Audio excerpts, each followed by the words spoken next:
ছেলেমেয়েরা স্কুলে যেতে পারে না, দরজা জানালা খুলতে পারে না, পড়াশোনা বন্ধ হয়ে গেছে, বিয়ে শাদী হচ্ছে না, মানুষজন এখানে আসছেই না। এই ময়লার বাগানে এখানে গলার কাটা হয়ে দাঁড়িয়েছে। স্থানীয়দের এই অভিযোগই যেন ব্রাহ্মণবাড়িয়া পৌরসভার বর্জ্য ব্যবস্থাপনার বাস্তব চিত্র, যে শহর মানুষের বসবাসের জন্য সেই শহরে মানুষকে প্রতিদিন বাস করতে হচ্ছে ময়লার ভাগাড়ের পাশেই। জানালা খুললেই দুর্গন্ধ, রাস্তায় বের হলেই ময়লার স্তূপ। অভিযোগ, গরম কিংবা বৃষ্টির দিনে পরিস্থিতি আরও অসহনীয় হয়ে ওঠে। যে এই রাস্তা দিয়ে চলাচল করার উপযুক্ত এখন আর নেই, এখানে নাক চেপে ধরে চলাচল করতে হয়। আমরা যে দাঁড়িয়ে আছি দম বন্ধ হয়ে আসছে। তো এইটা পরিস্থিতি, এখানে কিন্তু ঘনবসতিপূর্ণ একটা এলাকা। আপনি দেখবেন যে এটা আশেপাশে যে বৃক্ষগুলো আছে, এই বৃক্ষগুলোতে কিন্তু পাতা নেই, একদম মরে গেছে। প্রশ্ন উঠেছে, ঘনবসতিপূর্ণ এলাকায় এমন ডাম্পিং স্টেশন কেন? শহরের জনসংখ্যা ও বর্জ্যের পরিমাণ বাড়লেও সেই অনুযায়ী কেন বাড়েনি ডাম্পিংয়ের জায়গা কিংবা আধুনিক বর্জ্য ব্যবস্থাপনা? পরিকল্পনার এই ঘাটতির প্রভাব এখন সরাসরি পড়ছে সাধারণ মানুষের জীবনে। এই ময়লার বাগানে এখানে গলার কাটা হয়ে দাঁড়িয়েছে। এখানকার এই গোকর্ণ গার্ড ব্রিজ হইতে একটা দুর্গন্ধ মানে অত্র অঞ্চলে ছড়িয়ে পড়েছে। আমাদের সংবিধানে যেভাবে অন্য বাসস্থান এবং স্বাস্থ্যের কথা, শিক্ষার কথা বলা আছে, এই মৌলিক অধিকারগুলো থেকে কিন্তু মানুষজন বঞ্চিত হচ্ছে শুধুমাত্র এই ডাম্পিং স্টেশনের কারণে। এটার জন্য আমাদের বিভিন্ন ধরনের ফুসফুসজনিত সংক্রমণ আমাদের মধ্যে ছড়াচ্ছে, যার কারণে মানুষ রোগে ভোগে মৃত্যুবরণও করতেছে।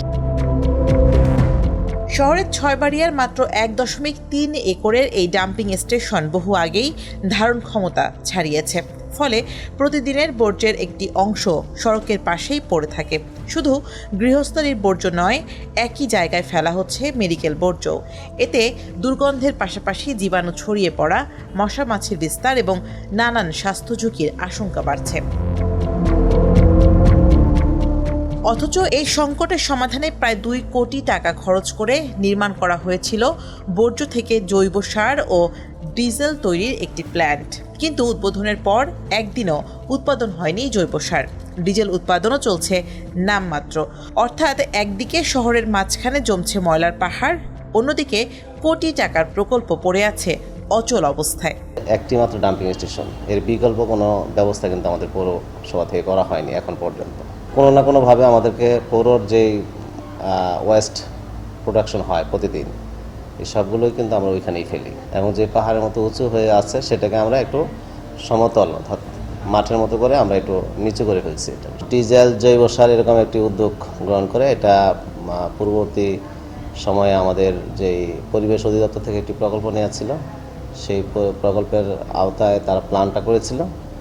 শুরু থেকেই তারা এটা ফেল করেছে। 18.5 বর্গ কিলোমিটারের এই পৌরসভায় প্রায় 3 লাখ মানুষের বসবাস। প্রতিদিন উৎপাদিত হয় প্রায় 150 টন বর্জ্য। কিন্তু পরিকল্পিত বর্জ্য ব্যবস্থাপনা না থাকায় সেই বর্জ্যের বোঝা এখন এসে পড়েছে সাধারণ মানুষের কাঁধে।